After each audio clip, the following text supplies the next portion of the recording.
Ontario has just announced it'll suspend a surcharge on electricity exported to 3 U.S. states. The sharp turn by the Ontario government comes just hours after President Trump announced a 50% increase of tariffs on Canadian steel and aluminum.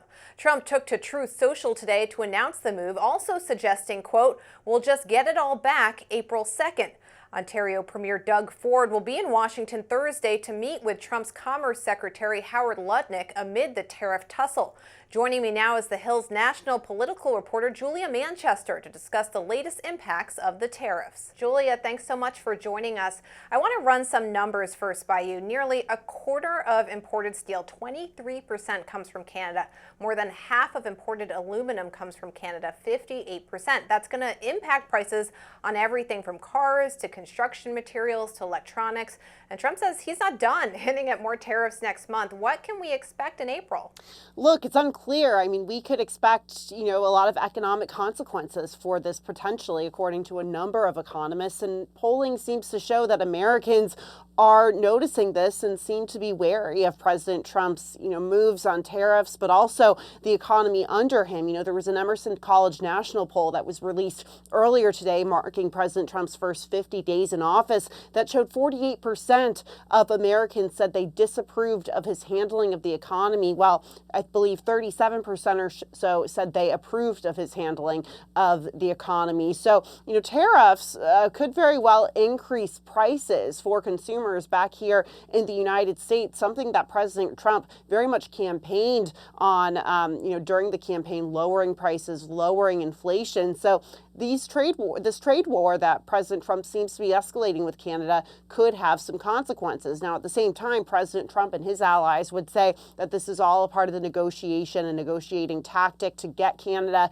to maybe relent a bit more. But still, I think a lot of Americans, according to polling, are concerned about the impact this could have on the economy as a whole. You mentioned some polling earlier. It seems like Americans are already tiring of Trump's tariff-centered economic policy. That poll that you mentioned, it says 48% say they disapprove of Trump's handling of the economy, just 37% approve. Meantime, Wall Street has reacted poorly to all the uncertainty. The Dow sank nearly 900 points Monday. NASDAQ dipped 4% and the S&P fell 2.5%.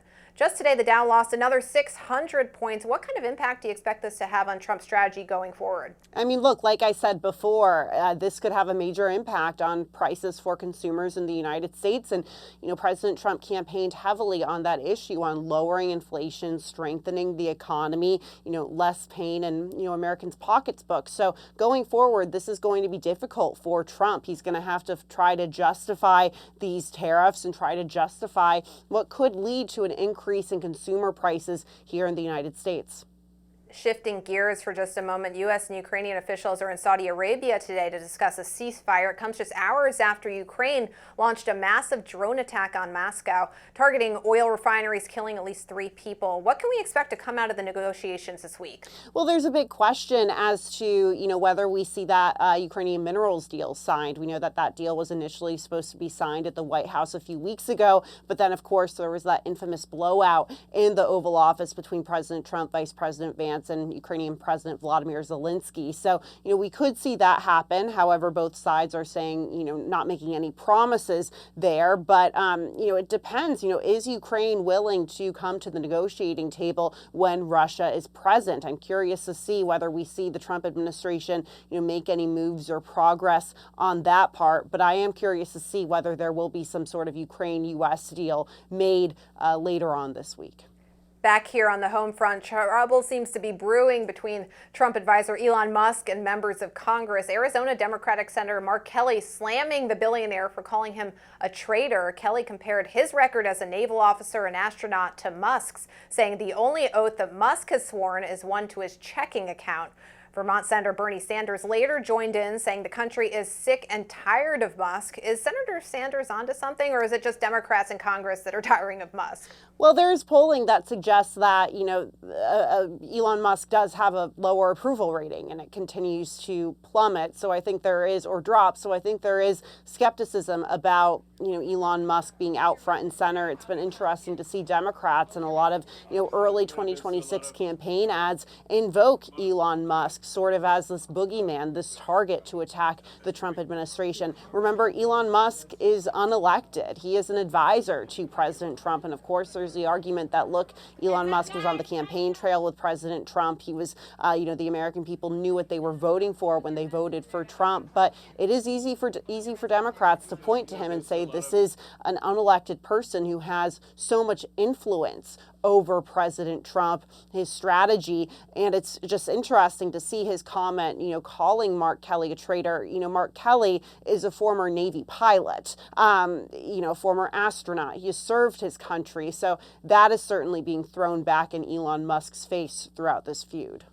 Julia Manchester, thanks so much for joining us. Thank you. The Trump administration is eyeing a 30% payroll cut at the National Park Service. That could mean big changes for summer vacation season. NewsNation's Elina Shirazi joins us with the latest on how these cuts will affect park rangers and conservation projects. Well, Judy, it's not just the Yellowstones and the Grand Canyons that would be impacted by this. Right now, I'm at the National Mall in Washington, D.C., and right behind me here, of course, the Washington Monument. These are all historical properties that are actually owned by the National Park Service. Now, these cuts, they don't necessarily mean staffing, but it would still be a hefty chop that would be felt across the board there by visitors looking to go to these sites across America. The ex-employee telling our partners at The Hill that the immediate impact of this could be losses for janitors and rangers, and then long-term conservation projects potentially at risk.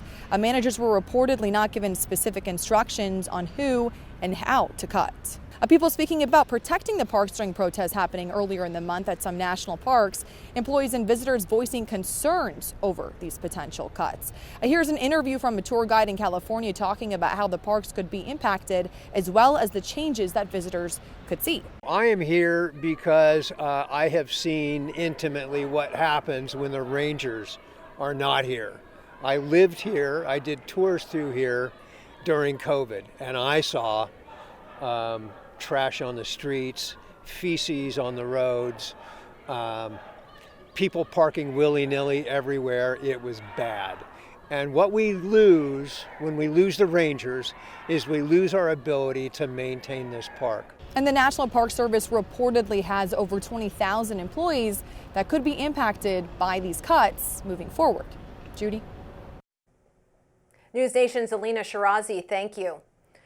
Former First Lady Michelle Obama is going into business with her brother, Craig Robinson. The duo announced this week that they'll be launching a new podcast titled IMO, In My Opinion. Michelle Obama says the new podcast will feature her and her brother's candid perspectives on current events and will address, quote, everyday questions shaping our lives, relationships, and the world around us. She says she hopes it'll be a space for people to come as they are, ask honest questions, give their opinions, and have thoughtful conversations about life. The first 2 episodes are set to air Wednesday, with new episodes released weekly. The 2 are also set to take the stage at the South by Southwest Film Festival on Thursday to record a special episode in front of an audience. President Trump renews his focus on Greenland. In today's Political Minute, NewsNation chief Washington correspondent and host of The Hill, Blake Berman, breaks down the latest in Trump's bid to acquire the Arctic nation. Still pursuing Greenland. I'm Blake Berman, host of The Hill on NewsNation. President Trump isn't letting his sights off the world's largest island. Greenland is controlled by Denmark, but the president has other ideas. President Trump saying over the weekend, quote, we are ready to invest billions of dollars to create new jobs and make you rich. And if you so choose, we will welcome you to be a part of the greatest nation anywhere in the world, the United States of America. Now, Greenland's prime minister, however, doesn't appear open to the idea, saying that his people deserve to be, quote, treated with respect. Now, in addition to Greenland's strategic location in the Arctic Circle, the island also has valuable resources, including technologies that we use every day. It's estimated that Greenland has 1.5 million tons of untapped rare earth reserves, putting it right behind the U.S. China has the most, with 44 million tons. I'm Blake Berman, and this is the NewsNation Political Minute. You can find more news and analysis from Blake and our colleagues 24/7 on NewsNation. To find NewsNation on your screen, go to joinnn.com. Heads up, frequent flyers, Southwest Airlines will soon no longer be a safe haven from checked bag fees. Right now, all passengers can check 2 bags for free, but the air travel giant announced Tuesday that it'll begin charging some customers who check luggage starting in May of this year. The airline says some membership packages and higher priced tickets will still be able to check either 1 or 2 bags for free. All other customers will be charged for their checked bags as of May 28th. However, the airline did not say how much it would charge for each checked bag.